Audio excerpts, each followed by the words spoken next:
Hi dear friends, स्वागत है आप सभी लोगों का मल्टीटेक के इस यूट्यूब चैनल पर।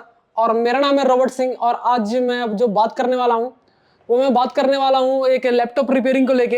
ये हमारे सामने एक लैपटॉप आया पड़ा है एचपी का, जिसके अंदर जो प्रॉब्लम है वो क्या है वो मैं बता देता हूँ।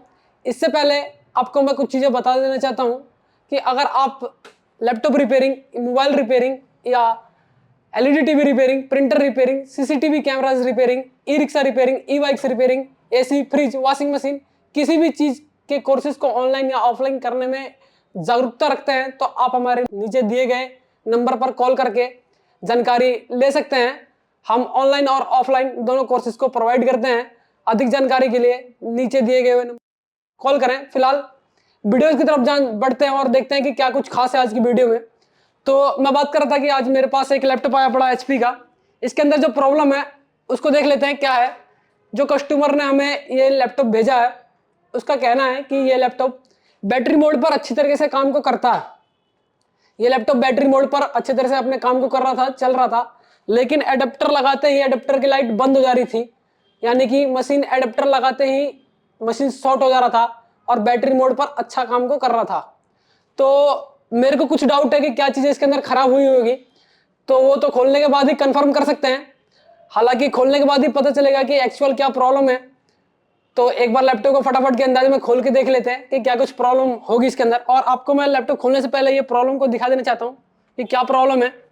अभी लैपटॉप के अंदर बैटरी लग रखी है मेरी और मैं इसको ऑन करता हूँ तो ऑन नहीं होगा क्योंकि इसकी बैटरी अभी डिस्चार्ज हो चुकी है इस वक्त यूज़ करते करते। तो एक बार मैं एडेप्टर लगा के देख लेता हूँ कि क्या कुछ रहने वाला है एडेप्टर पर। एडेप्टर लगाते ही मेरी मशीन यहाँ पर शॉर्ट हो जा रही है, जो आपको दिखाई दे रहा होगा मशीन पे। एडेप्टर लगाते ही मशीन शॉर्ट हो जा रही है। तो उनका कहना ठीक था कि एडेप्टर लगाते ही मशीन शॉर्ट हो जा रही है। तो एक बार मैं इसकी बैटरी को हटाकर देख लेता हूँ कि ये बैटरी मोड पर या एडेप्टर मोड पर ओनली क्या कहता। एक बार मैं इसकी बैटरी को हटा के देख लेता हूँ और अब पावर को लगाता हूँ। यानी कि अभी भी शॉर्टिंग है इसके अंदर। मतलब जो मैं अंदाजा लगा रहा था इसके अंदर, इसके बारे में भी मैं बात कर लेता हूं। मेरे को ऐसा लग रहा था कि इसके अंदर का डिस्चार्जिंग मॉसफेट फेलियर हो चुका है। मतलब बैटरी का वोल्टेज और एडेप्टर का वोल्टेज दोनों आपस में टकराने के कारण ये शॉर्टिंग आ रही है एडेप्टर लगाते ही। लेकिन मेरा ये सोचना गलत निकला। तो आइए जान लेते हैं कि क्या कुछ प्रॉब्लम होगी इसके अंदर। वो खोलने के बाद ही पता चलेगा। तो फटाफट के अंदाज में से खोलते हैं और देखते हैं कि क्या कुछ है आज के इस लैपटॉप के अंदर।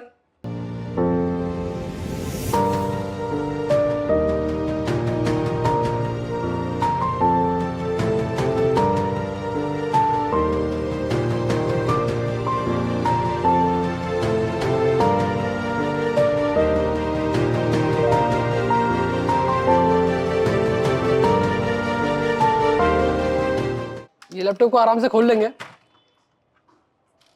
खोलने के बाद किस किस हिसाब से टेस्टिंग करेंगे, इसके स्टेप बाय स्टेप इस चीजों को देखेंगे। फिलहाल मैं लैपटॉप के मदरबोर्ड को बाहर निकाल लेता हूँ। यहाँ पे देखिए कनेक्टर्स को बाहर निकाल देंगे इजीली आराम से।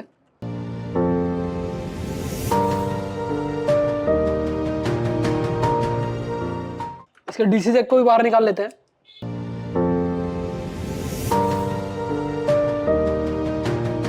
इस वक्त मेरा बोर्ड बाहर आ चुका है।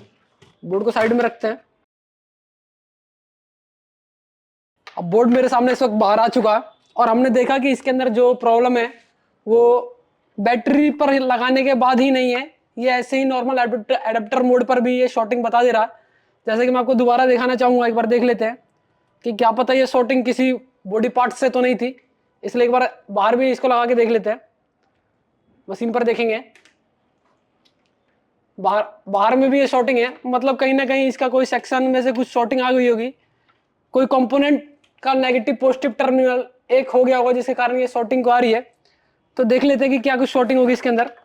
शॉर्टिंग को देखने से पहले मतलब मदरबोर्ड को एक सीक्वेंस में अगर रूप में बोलूं कि किसी भी मदरबोर्ड को चेक करने के लिए क्या सीक्वेंस को होता है, तो किसी भी मदरबोर्ड को रिपेयर करने से पहले हमें उसको फिजिकली अपनी आंखों से देखना होता है कि क्या कुछ चीजें फिजिकली बर्न तो नहीं है, कहीं कोलिजन तो नहीं है। इन सारी चीजों का ध्यान देना होता है। तो एक बार मैं भी इस चीजों को देख लेता हूँ, इस चीजों को मैं भी फॉलो कर लेता हूँ। एक बार मैं बोर्ड को फिजिकली देख लूंगा वोल्टिन की तरफ, क्योंकि ये प्रॉब्लम वोल्टिन से ही है।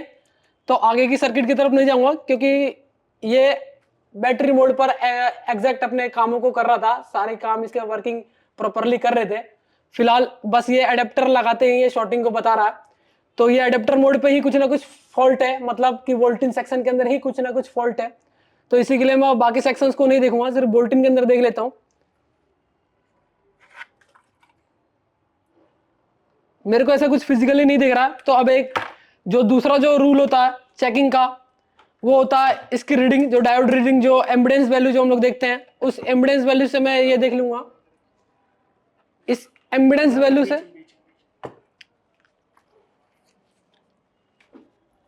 इसकी एम्बिडेंस वैल्यू को मैं चेक करता हूं और देख लेता हूं कि कहां पर शॉर्टिंग है, क्योंकि इसके अंदर शॉर्टिंग है। जो एडेप्टर लगाते हैं ये शॉर्टिंग को बता रहा है, इसका मतलब यही है कि इसके अंदर शॉर्टिंग है कहीं ना कहीं। तो शॉर्टिंग को एक बार मैं चेक कर लेता हूं। ये वोल्टिन का मेरा पीआर है, फर्स्ट मोस्फेट, सेकंड मोस्फेट और ये पीआर। तो इस पीआर पे देख लेता हूं कि ये पीआर पे ये अपनी एग्जैक्ट डायोड वैल्यू को शो कर रहा है। और अगर मैं इसके बैटरी मोड पे पीआर को देखूं तो ये भी सही दिखा रहा है। हालांकि ये पीआर पे एग्जैक्ट अपने शॉर्टिंग, मतलब शॉर्टिंग को नहीं दिखा रहा, ये एग्जैक्ट अपनी डायोड वैल्यू को दिखा रहा। और मेरे को यहाँ पर दिखाई दे रहा है जीना डायोड, जो कि प्रोटेक्शन के लिए यूज किया जाता है। एक बार इसको भी देख लेता हूँ। तो यहाँ पर ये शॉर्टिंग को इंडिकेट कर रहा है। एक बार देख लेते हैं डीप रेंज पे मल्टीमीटर को रख के। यहाँ पर ये शॉर्टिंग को इंडिकेट कर रहा है।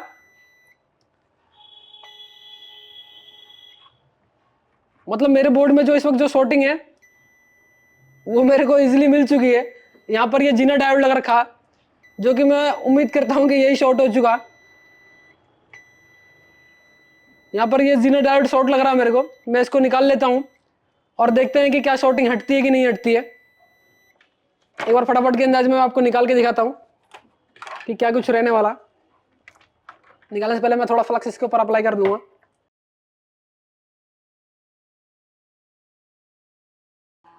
जीना डायोड को एक बार निकाल लेते हैं बाहर। मैं अपने जीना डायोड को बाहर निकाल चुका हूं इस वक्त। और अब इसकी इम्पीडेंस वैल्यू को देख के देखते हैं। अब देखिए यहाँ पर ये कोई शॉर्टिंग को इंडिकेट नहीं कर रहा। एक बार इसको डायोड रेंज पर रख लेते हैं। हाँ, यहाँ पर अब ये वैल्यू को शो करने लगा। यहाँ पर ये कोई शॉर्टिंग को शो नहीं कर रहा। एक बार जीना डायोड को बाहर चेक कर लेते हैं।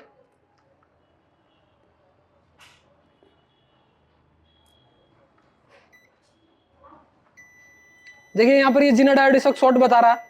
इसके दोनों टर्मिनल शॉर्ट हो चुके हैं। यहाँ पर ये हमें जो बोर्ड के अंदर जो फॉल्टी जो इस वक्त मिली है वो जीना डायोड की है। तो इस वक्त जो हमें शॉर्टिंग जो मिली है वो जीना डायोड की है।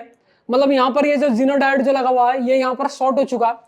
तो इसको बाहर तो निकाल लिया है। एक बार और पावर लगा के देख लेते हैं कि क्या ये वाकई में शॉर्टिंग हट चुकी है कि नहीं हटी है। इसके लिए एक बार पावर को लगा के आपको दिखाता हूँ या खुद भी देख लेता हूँ कि क्या कुछ हुआ है।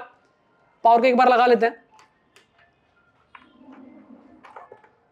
कि क्या शॉर्टिंग हटी है कि नहीं हटी है हमारी। अभी जीना डायोड को नहीं लगाऊंगा। और देखिए यहाँ पर ये नॉर्मल रीडिंग को ले चुका। ये नॉर्मल रीडिंग को ले चुका। अब ये ऑन भी होगा। एक बार ऑन करके भी देख लेता हूँ इसे। एक बार इसे ऑन करके भी देख लेते हैं। ये ऑन ऑफ का बटन है इसका। देखिए यहाँ पर मेरा मदरबोर्ड इस वक्त ऑन हो चुका। इस वक्त मेरा मदरबोर्ड ऑन हो चुका, मतलब ये शॉर्टिंग प्रॉपर हट चुकी है। अब ये शॉर्टिंग जीना डायोड से थी। यहाँ पर ये जीना डायोड का काम क्या है, कैसे कार्य को करता है, ये क्यों शॉर्ट हुआ है, इन सारी चीजों के ऊपर बात करने वाले हैं। और ये शॉर्टिंग कैसे इजीली हटाई है ये तो आपके सामने मैंने दिखा दिया था कि किस तरीके से सीक्वेंस को चेक किया था। देखिए मैंने किसी और सेक्शन में छेड़छाड़ नहीं किया क्योंकि सारे सेक्शन ये पूरा मदरबोर्ड अगर मैं बात करूं तो बैटरी मोड पर एकदम फाइन वर्किंग में था, अच्छी तरह से अपने सारे कामों को कर रहा था। लेकिन बस एडेप्टर लगाते ही ये शॉर्ट हो जा रहा था, जिसके कारण मेरे को वेल्डिन का पीआर पे शॉर्टिंग को चेक करना पड़ा। और मैंने ये पाया कि वहां पर जो इम्पिडेंस वैल्यू है वो एक्यूरेट है। मतलब वहां पर कोई शॉर्टिंग नहीं थी पीआर पे। मतलब ना ही आउटपुट में शॉर्टिंग थी ना ही इनपुट में शॉर्टिंग थी। पर जीना डायोड का जो यूज किया जाता है वो मेरे को पहले से ही पता था। इस कारण मैंने जीना डायोड पे शॉर्टिंग को चेक किया और वो इजीली हमें मिल गया कि वहां पर जो फॉल्टी है वो जीना डायोड की है। तो यहाँ पर जीना डायोड को क्या काम को के लिए लगाया जाता है और ये क्या काम को करता है, कैसे कार्य को करता है, इसको समझ लेते हैं एक बार। तो मैं ब्लैक बोर्ड पे इसका समझाता हूँ आपको इसके लिए आइएगा, मैं एक बार यहाँ पर डायग्राम्स को बनाता हूँ और देखते हैं कि कैसे ये जिनर डायोड यहाँ पर काम को कर रहा था।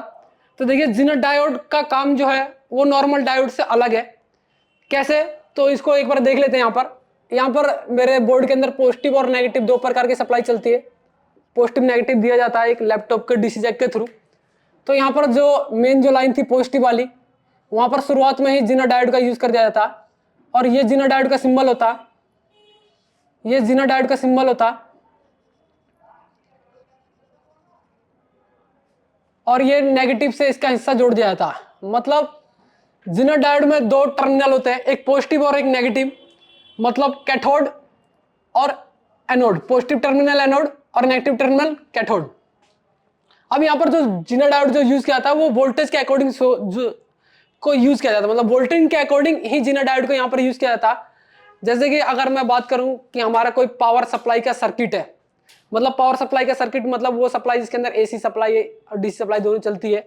जैसे मेरे सामने यहाँ पर स्क्रैप बोर्ड पड़ा हुआ है, यहाँ पर ये मेरे सामने एसी का स्क्रैप बोर्ड है। यहाँ पर ये एमओवी यानी कि वेरिएस्टर जो लगाए जाते हैं, ये भी प्रोटेक्शन के लिए लगाए जाते हैं। ठीक एमओवी या वेरिएस्टर की तरह ही ये जिनर डायोड भी हमारे सर्किट में इसी तरीके से लगाया जाता है। लैपटॉप के सर्किट्स में आपको कहीं कहीं देखने को मिलेंगे वोल्टिन में। ये जो यूज होता है वो प्रोटेक्शन के लिए यूज किया जाता। इसका काम लैपटॉप को ओवर वोल्टेज से प्रोटेक्ट कराना होता है या सर्ज वोल्टेज से प्रोटेक्ट कराना होता है। कैसे कार्य करता है ये समझते हैं। देखिए जिनर डायोड जो होता है वो बेसिकली हमारा वोल्टेज के अकॉर्डिंग लगाया जाता है। जिनर डायोड का जो यूज किया जाता है वो वोल्टेज के अकॉर्डिंग किया जाता है।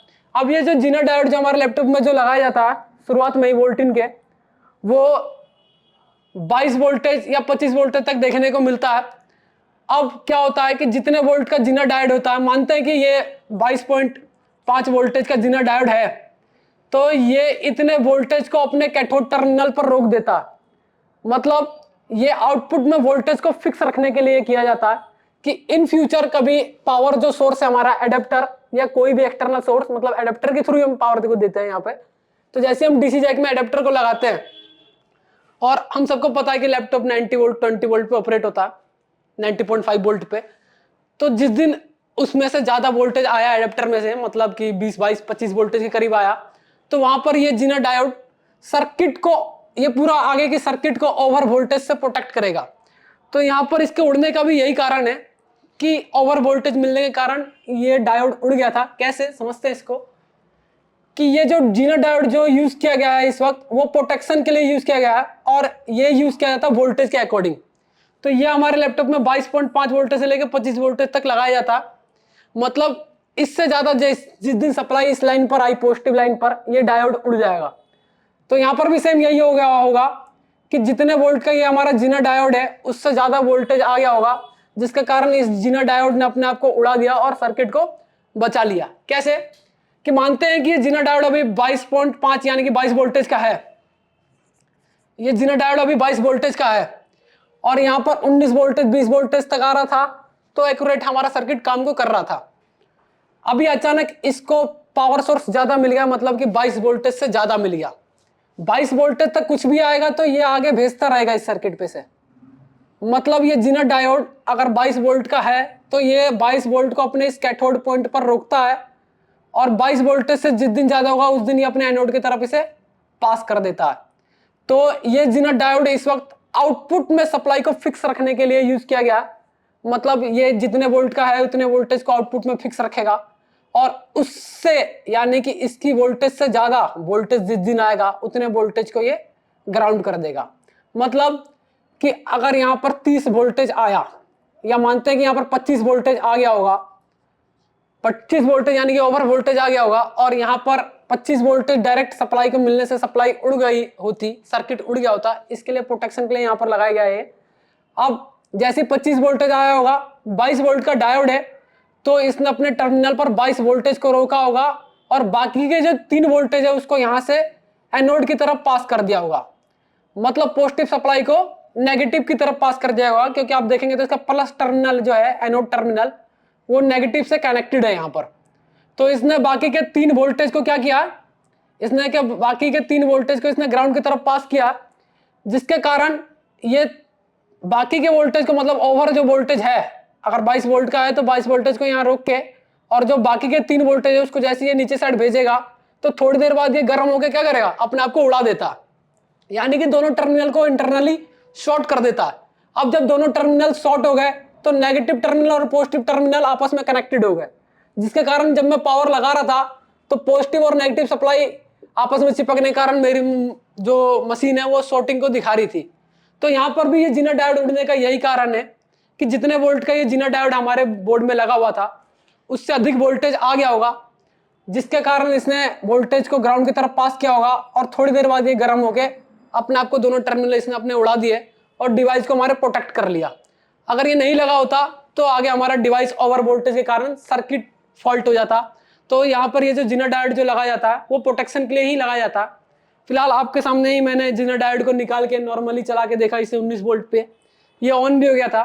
तो दोबारा प्रोटेक्शन से मेरे को इसे बचाना है, इसलिए मैं इसका जीना डायोड को यहाँ पर दूसरा एक ओके जीना डायोड निकाल के लगा देता हूँ। और देखिए ये भी एक मदरबोर्ड है मेरा सीडर का जिसमें ये जीना डायोड लगा रखा है। इसको चेक कर लूंगा पहले कि कहीं ये शॉर्ट तो नहीं।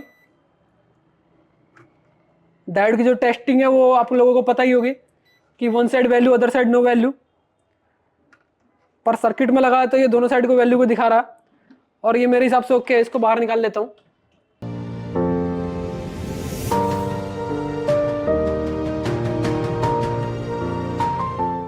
इसको एक बार बाहर निकाल के चेक कर लेंगे। ये डायोड है, इसकी टेस्टिंग है one side value other side no value. एक साइड इसने वैल्यू शो की और एक साइड इसको पलट देने पे वैल्यू को शो नहीं करेगा, जो कि नहीं कर रहा, मतलब ये डायोड ओके है। और इसके नेगेटिव पॉजिटिव का ध्यान देते हुए मैं इसको लगा लेता हूँ। इसके नेगेटिव टर्मिनल को सप्लाई के पॉजिटिव के साथ जोड़ दिया जाता।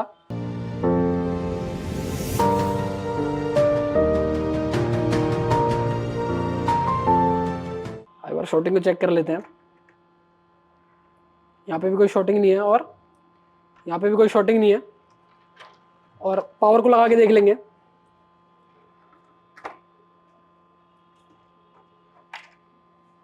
दोबारा पावर लगा के देख लेते हैं। मशीन की तरफ ध्यान देंगे। देखिए नॉर्मल रीडिंग है और मैं इसको ऑन करके भी देख लेता हूँ।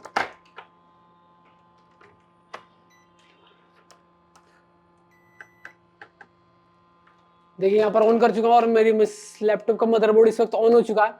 तो फिलहाल आज की वीडियो में यही था और ये बहुत ही खास चीज़ है। मतलब मेरे कहने का ये मतलब है कि जब भी आप ऐसे वोल्टेज सेक्शन को देखें जिसमें आपको जीना डायोड मिलता है और इस टाइप की प्रॉब्लम आती है तो एक बार आप उस टर्मिनल पर भी ध्यान दें, क्योंकि most of the time Zener diode हमें फेल मिलते हैं और इस वीडियो में भी यही मिला। और ये चीज़ जो मैंने आपको डायग्राम पर जो समझाया वो समझाने का मेरा यही मकसद था कि आप चीज़ों को समझें कि जीना डायोड यहाँ पर किस लिए लगाया जाता है, किस तरीके से अपने कार्य को करता है। तो यही था आज की वीडियो में। फिलहाल अभी के लिए लेता हूँ इजाज़त, मिलते हैं नेक्स्ट वीडियो में।